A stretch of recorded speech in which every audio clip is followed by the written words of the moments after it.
Sarah lost everything in one single night: her job, her home, her future.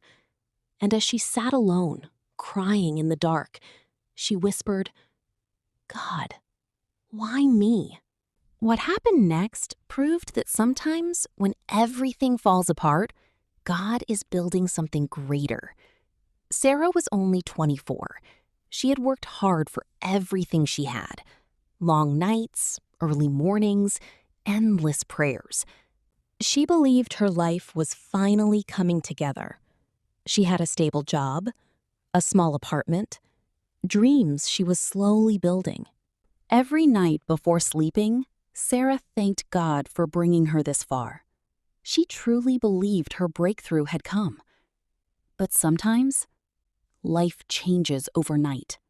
It was almost midnight when Sarah's phone rang. Her manager's voice sounded cold.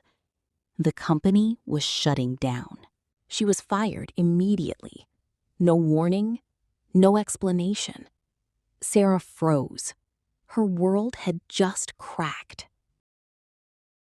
Still shaking, she rushed home. But when she reached her street, her heart stopped. Police lights flashed everywhere. People stood outside staring. Smoke filled the air. Her apartment building was on fire. Everything inside was gone. Her clothes, her savings, her laptop, the journal filled with prayers she had written for years. Gone.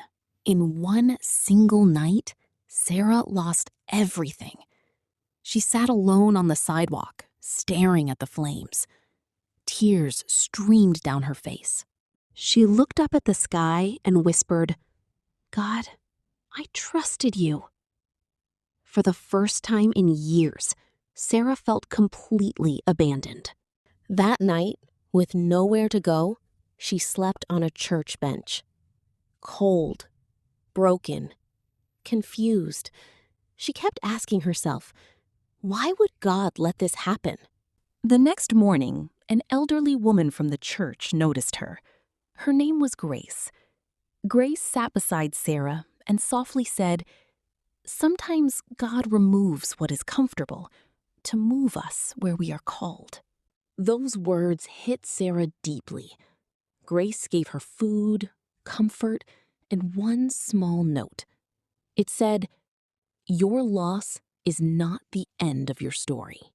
Sarah held on to that note, even when she had no answers, even when she wanted to give up.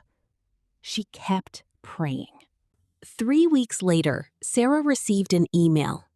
Months earlier, she had applied for a writing opportunity and forgotten about it. She had been accepted.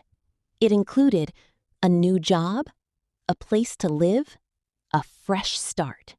And it was the exact opportunity Sarah had once prayed for, the prayer she thought God had ignored. That night, Sarah opened her old journal. On one page, she had written, "God, if this dream is meant for me, make a way." And suddenly, she understood. God wasn't punishing her. He was positioning her. If you feel like you've lost everything, remember this. Sometimes God lets the old chapter close because your best chapter is about to begin. Your pain is not your ending. Your setback is not your story. Trust Him, even when you cannot understand Him, because God is still working. Comment, God is still working.